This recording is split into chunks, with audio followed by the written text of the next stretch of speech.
Pensemos en un auto que se lleva al mecánico, pero no porque el motor esté sacando humo, ni porque haya una pieza rota o algo así.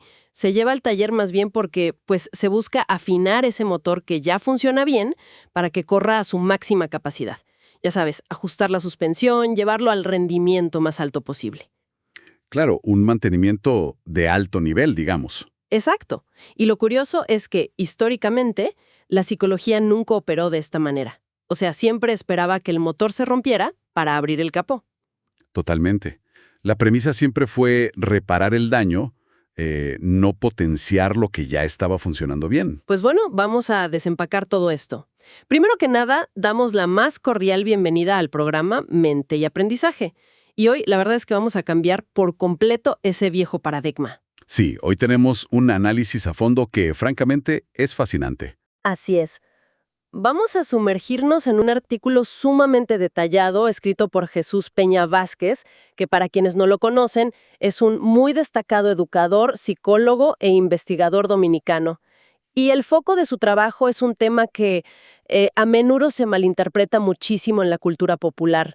Hablamos de la psicología positiva. Y fíjate que es crucial hacer esa pausa desde el principio, porque cuando la gente escucha psicología positiva, la mente salta inmediatamente esta idea de un optimismo ciego, ¿no? Sí, a esa positividad tóxica de ignorar los problemas por completo. Exacto. O repetir frases motivacionales vacías frente al espejo, como si todo fuera perfecto. Como si el mundo se estuviera cayendo a pedazos y uno simplemente tuviera que sonreír y fingir. Pero, leyendo el trabajo de Peña Vázquez, queda clarísimo que no se trata de eso en absoluto. Para nada. O sea, estamos hablando de una ciencia rigurosa. Es el estudio estrictamente empírico de las fortalezas humanas. Es este campo que busca lo que los investigadores llaman el florecimiento, que fue impulsado a finales del siglo XX por pioneros como Martin Seligman y Mihaly Csikszentmihalyi. Y volviendo a esa analogía del mecánico que mencionabas al principio, me parece la manera perfecta de visualizarlo. Porque durante décadas, el modelo médico tradicional en la psicología partía de una meta muy básica, que era curar el trauma, aliviar una neurosis o mitigar la depresión. Que por supuesto es vital. Claro que es vital. Pero digamos, si lograban que un paciente dejara de sufrir, el trabajo prácticamente se daba por terminado ahí. O sea, se llegaba a un punto neutro. Cero dolor, pero no necesariamente felicidad. Precisamente. Y este cambio de enfoque hacia la psicología positiva revolucionó nuestra comprensión de la salud mental, porque Seligman y otros comenzaron a notar algo que parece evidente pero que la ciencia ignoraba, y es que la simple ausencia de malestar no equivale al bienestar. Sí, de la misma manera en que no tener una gripe no convierte a nadie automáticamente en un atleta olímpico. Ajá, así de simple. No tener una enfermedad mental no significa que haya prosperidad en la vida de alguien. Lo que este artículo de Jesús Peña Vázquez resalta magistralmente es esa transición hacia la presencia activa de elementos constructivos en la mente. No es tapar el sol con un dedo frente a las tragedias. Exacto.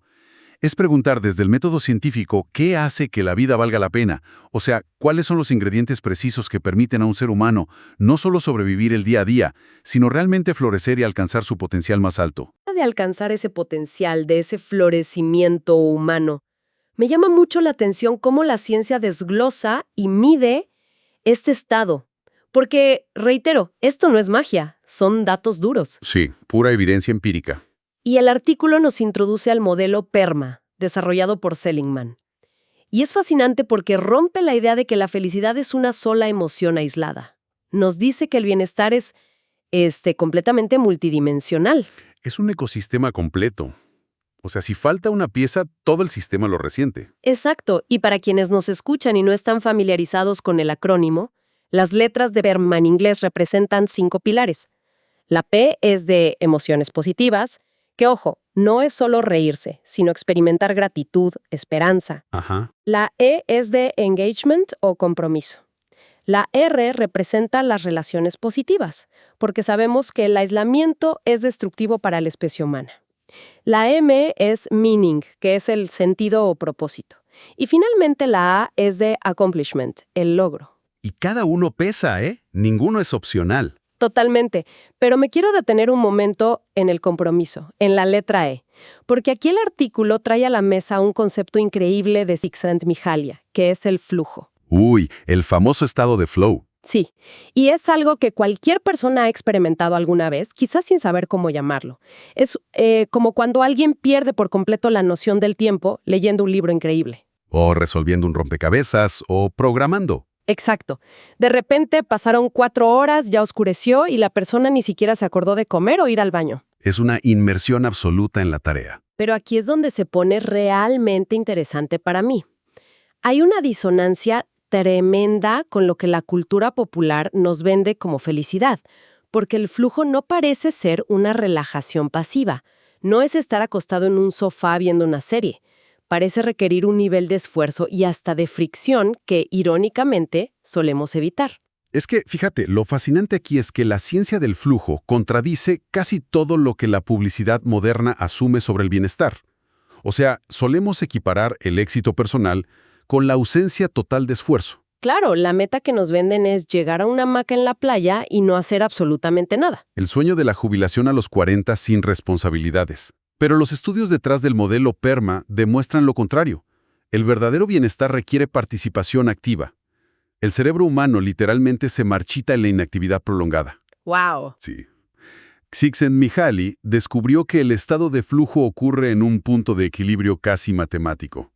Se da cuando la dificultad de una tarea coincide a la perfección con el nivel de habilidad de la persona. A ver, entonces, si la tarea es muy fácil, ¿qué pasa?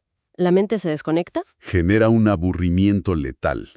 Y por el contrario, si el reto es gigantesco pero faltan las habilidades para afrontarlo, se dispara la ansiedad. Tiene sentido. El flujo solo ocurre en ese punto exacto de fricción constructiva, donde las habilidades se estiran al máximo para superar un desafío. Es un esfuerzo inmenso, sí, pero es un esfuerzo que recompensa enormemente a nivel neurológico. Claro, y si miramos el resto del modelo PERMA, pues se repite el patrón, ¿no? Construir relaciones profundas no es algo pasivo. Requiere empatía, requiere tiempo, a veces implica conversaciones súper incómodas. Exactamente. Encontrar un propósito o lograr una meta exige superar obstáculos monumentales. Entonces el florecimiento humano es un verbo, no un sustantivo estático que nos cae del cielo.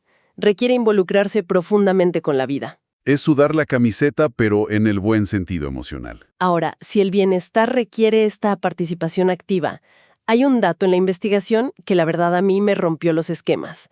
Es sobre cuánto control real existe sobre esta propia felicidad. Porque es innegable que hay personas que parecen tener, no sé, una sonrisa instalada de fábrica, Sí. y otras que, ante el menor inconveniente, ven el vaso no medio vacío, sino totalmente vacío. Digamos que es la lotería genética de la personalidad. Tal cual. Y aquí el artículo cita un estudio impactante de la investigadora Sonia Lyubomirsky y sus colegas del año 2005. Hicieron algo así como la matemática de la felicidad. Resulta que si se toma el 100% de la capacidad humana para el bienestar, la genética determina aproximadamente el 50%. Es un punto de ajuste biológico del que no podemos escapar del todo. Y luego vienen las circunstancias de la vida. Ahí es donde los datos siempre sorprenden a todos. Es un detalle increíble, porque las circunstancias, o sea, el nivel de ingresos, si se está casado o soltero, si se vive en una mansión inmensa o en un departamento pequeñito, resulta que solo determinan el 10%. Es poquísimo. Es casi nada, considerando que la abrumadora mayoría de la gente pasa la vida entera persiguiendo ese pobre 10%. Pero lo que deja el artículo sobre la mesa es el remanente. O sea, un 40% de la felicidad depende de actividades intencionales. Y ese porcentaje es lo que verdaderamente cambia las reglas del juego en la psicología. Un 40% modificable a voluntad. Y esto no se queda solo en sentirse de buen humor un rato. El artículo documenta, a través del trabajo de Barbara Fredrickson y su teoría de la ampliación y construcción, que estas emociones intencionales tienen un impacto físico comprobable en el cuerpo. Sí, esto ya no es solo filosofía. Exacto. Literalmente fortalecen el sistema inmunológico, reducen la presión arterial, incluso mencionan a Carver y su equipo, demostrando que el optimismo tiene un vínculo directo con una mayor longevidad. Alargan la vida, literalmente. Entonces, ¿qué significa todo esto a nivel práctico? Porque si el 40% es totalmente intencional, esto significa que la felicidad funciona menos como un rasgo fijo de la personalidad y más como un músculo. O sea, requiere ir a una especie de gimnasio emocional todos los días.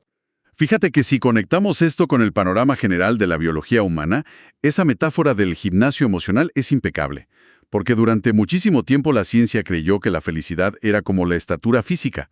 O sea, naces con ciertos genes, creces hasta cierto punto y ya, alcanzas un límite inamovible. Como un destino que ya está trazado. Exacto. Pero el 40% del Lubomírski demuestra que hay un margen de maniobra inmenso.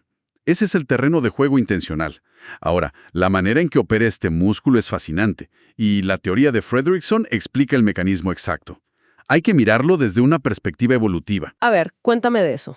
Bueno, las emociones negativas como el miedo o la ira tienen un propósito vital, que es la supervivencia inmediata. Claro, si aparece un tigre dientes de sable en la prehistoria, pues no es momento de apreciar el paisaje ni de buscar el estado de flujo. Exactamente. El miedo reduce drásticamente el enfoque. La visión periférica se apaga, la mente descarta cualquier pensamiento creativo y toda la energía metabólica va hacia pelear o huir. El problema es que el cerebro moderno reacciona con ese mismo mecanismo ante un correo electrónico del jefe. Ante un embotellamiento en el tráfico. Sí, se vive en un estado de supervivencia crónico. Y ahí es donde entra Fredrickson. Ella descubrió que las emociones positivas hacen exactamente lo opuesto. O sea, amplían la atención y el pensamiento. ¿Cómo es eso? Cuando hay alegría, cuando hay curiosidad o gratitud sincera, el cerebro procesa más información. Se ven más conexiones, se abren más posibilidades, la mente se vuelve mucho más creativa. Es como si se abriera el lente de la cámara. Así es. Y al ampliar esa perspectiva día tras día en ese gimnasio emocional que mencionabas, se comienza a construir algo físico. Al reducir el cortisol y el estrés constante, pues baja la presión arterial, se fortalece el sistema inmunológico. Estas prácticas intencionales son, literalmente, las pesas que se levantan para construir una reserva de salud integral a largo plazo. Eso tiene muchísimo sentido. Es entrenar el cerebro para no ver tigres dientes de sable donde solo hay, pues, un semáforo en rojo. Totalmente. Y fíjate que, habiendo visto cómo este músculo se entrena a nivel individual, la investigación de Peña Vázquez da un salto súper lógico en el artículo. Se pregunta qué ocurre cuando aplicamos este entrenamiento a gran escala, a los ecosistemas donde el ser humano pasa la mayor parte de su tiempo. O sea, la escuela y el trabajo. Digamos que ahí está la verdadera prueba de fuego de la psicología positiva. Exacto, porque si se puede entrenar un cerebro individual para ser más resiliente, ¿qué pasa al entrenar a 30 niños en un aula de clases? ¿O a 500 empleados en una corporación entera? Los resultados son impresionantes. El artículo explora la educación positiva, también impulsada por Seligman, y los datos muestran que implementar estos programas basados en bienestar no es solo para que los niños estén sonrientes todo el día. Literalmente mejora el rendimiento académico matemático y lingüístico. Y disminuye drásticamente los problemas de conducta. Sí, se desploman las tasas de problemas. Y en el mundo corporativo pasa lo mismo. Hay una investigación clara de Baker y de Merauti sobre las organizaciones saludables. Los datos prueban que los empleados con alto bienestar no solo se protegen del síndrome de agotamiento o burnout, sino que son inmensamente más productivos. Es un ganar-ganar absoluto para las empresas. Pero aquí quiero hacer de abogado del diablo un momento, porque esto desafía frontalmente una vieja cultura que está muy arraigada. O sea, existe este mito de que el estrés constante es el mejor motor de la productividad. Ah, el clásico liderazgo por intimidación. Sí, que si no hay un jefe respirando en la nuca y un miedo constante al despido, la gente simplemente se va a relajar y dejar de trabajar.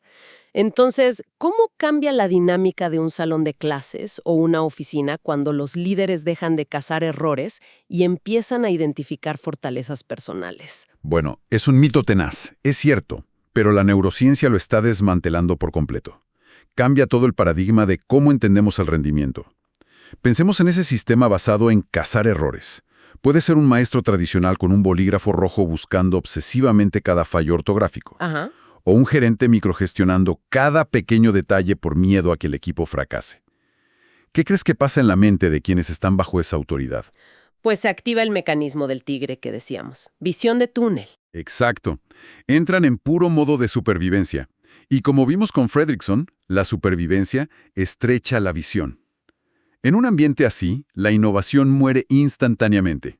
¿Nadie propone una idea nueva si el castigo por equivocarse es la humillación pública? Nadie se arriesga. La colaboración desaparece y se convierte en una competencia desleal simplemente por sobrevivir. Y el agotamiento se dispara. Pero cuando un salón de clases o una empresa adopta las bases de la psicología positiva, ocurre una transición increíble. Se reemplaza el miedo al fracaso por la motivación intrínseca. ¿Cómo se ve eso en la práctica? Bueno, en una escuela basada en fortalezas, un estudiante que quizá tiene muchas dificultades con las matemáticas, pero es brillante escribiendo historias, no es etiquetado como deficiente. Su capacidad narrativa se reconoce, se celebra y se usa como un puente para construir su autoestima. Y paradójicamente, esa seguridad le da la confianza para enfrentar las matemáticas sin pánico. Exactamente. Y en una oficina, un liderazgo positivo crea lo que hoy llamamos seguridad psicológica. Los equipos saben que sus talentos únicos son valorados. El miedo funciona como motivador, claro, pero solo a muy corto plazo. Te hace correr rápido, pero te quema el motor. Te destruye el motor en el proceso. La motivación intrínseca, en cambio, reduce la rotación de personal y fomenta un ambiente donde la verdadera creatividad puede surgir.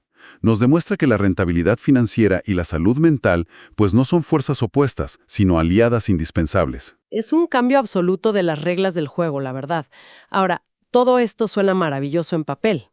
Es muy fácil hablar de motivación intrínseca y de flujo cuando la economía está en auge o la vida transcurre sin sobresaltos. Claro, cuando hay viento a favor. Exacto. Pero el análisis no estaría completo sin abordar al elefante en la habitación. La vida inevitablemente tiene momentos de una oscuridad tremenda. Hay crisis, enfermedades, pérdidas.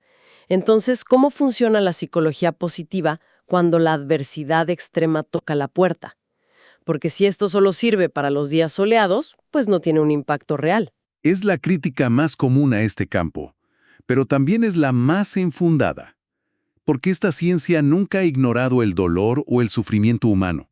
Justamente, el artículo de Peña Vázquez introduce aquí un concepto crucial, que es la resiliencia, y la define como esta habilidad de adaptarse positivamente ante la adversidad. Y Seligman destaca que encontrar un sentido de vida es el ancla que nos permite manejar el estrés extremo. Es el salvavidas en medio de la tormenta. Y es que la resiliencia aquí no suena como un escudo impenetrable de acero, donde los problemas rebotan sin causar ningún daño. Eso me parece irreal. Suena más bien como los amortiguadores de un auto, todoterreno.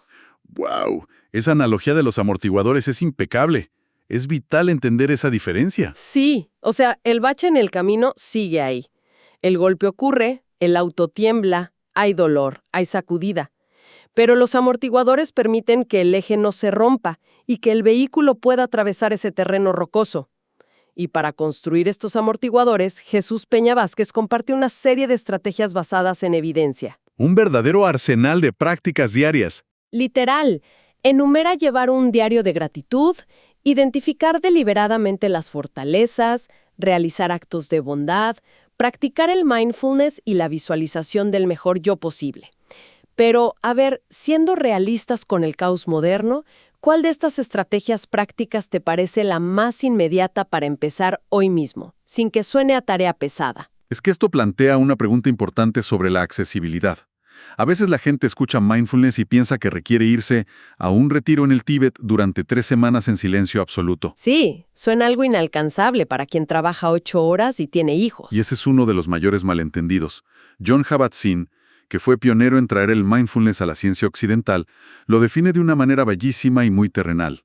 Dice que es simplemente la práctica de anclar la atención en el momento presente, con intención y sin juicios. O sea, no se trata de poner la mente en blanco y flotar. Para nada, se puede practicar mindfulness mientras se lavan los platos, prestando atención a la temperatura del agua, o en una caminata de 5 minutos hacia el metro. Es simplemente frenar esa rumiación constante sobre el pasado o la ansiedad por el futuro. Qué interesante. ¿Y sobre los actos de bondad? Porque suene casi contraintuitivo que ayudar a otros sea la herramienta para ayudarse a uno mismo en medio de una crisis. Es pura biología. Los estudios muestran que realizar pequeños actos altruistas genera un pico inmediato en nuestras propias emociones positivas. O sea, nos saca del bucle tóxico de nuestros propios problemas. Te cambia el enfoque. Te reconecta con la humanidad. Puede ser algo tan minúsculo como ceder el paso en el tráfico o llevarle un café a un colega que está súper estresado. Estas pequeñas intervenciones actúan como microdosis. Pequeñas pesas en el gimnasio emocional. Intencional. Son los cimientos que construyen esos amortiguadores que nos sostendrán cuando lleguen las tormentas. Increíble. Creo que la síntesis más poderosa que podemos extraer de este brillante artículo de Jesús Peña Vázquez es esta. La psicología positiva no es ignorar lo malo del mundo. Es una invitación integral y científica para cultivar una vida con sentido. Nos demuestra que construir un bienestar sostenible en un mundo lleno de estrés es totalmente posible. Ha sido un análisis verdaderamente enriquecedor. Entender esto nos empodera muchísimo frente a los desafíos. Ha sido un recorrido extraordinario. Y antes de cerrar este espacio, queremos extender una invitación muy cordial a todo el público en general que escuche este programa. Por favor, asegúrense de suscribirse a este canal y hacer clic en la campanita para no perder las futuras reflexiones hechas por su autor, Jesús Peña. Totalmente recomendado seguirle la pista a todo su trabajo. Absolutamente. Y de igual forma invitamos a toda la audiencia a que visiten la página web www.menteyaprendizaje.edu.do y a buscarnos en Spotify como Mente y Aprendizaje. Ahí encontrarán mucho más de este material. Así es. Ahora sí, en lugar de simplemente despedirnos, queremos dejar una pregunta final flotando en el aire para la reflexión personal. Sabiendo que existe ese asombroso 40% de felicidad que depende enteramente de acciones intencionales, ¿cuál es esa pequeña práctica, ese pequeño acto de bondad o minuto de gratitud que se puede incorporar en la rutina a partir de hoy mismo, para empezar a construir un mejor yo posible? Nos vemos en el próximo análisis.